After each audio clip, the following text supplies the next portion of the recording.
Sebemi ngomumo ukuqinisekisa ukuthi wonke umuntu wase-Limpopo uyabalwa. Phakathi nobusuku namhlanje izisebenzi Stats SA zizoqala zivakashele izindawo eziningi zokuhlala abantu bezokuthutha kanye nalabo abeqemngcele bazobe bokuqala ukubalwa. Kulesifundazwe Abe Stats SA banokuzethemba ngokuthi wonke umuntu ozoba semngceleni iBait Bridge phakathi nobusuku uzobalwa. At midnight, let's say there's a truck that will be just about to cross the border, but it's still within South Africa.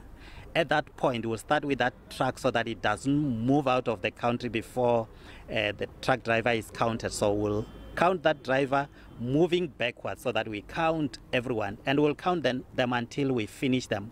Umqwebu uthi kunokuthuthuka okuhlukahlukene kwezobuchwepheshe besimanje obuqinisekisa ukuthi imiphumela yokubala abantu ikhishwa ngesikhathi. They will be moving around carrying a tablet. So in other words, the questionnaire is already in there. So when you are interviewed, information gets stored into that tablet, but the moment you click submit, information is gone to our servers. That's helpful because it will assist in ensuring that release of census results comes quicker. Abe Stats SA banweba usuku lwabantu kuba babhalise bazibale bona kuze kube umhla ziyisihlanu kwephezulu.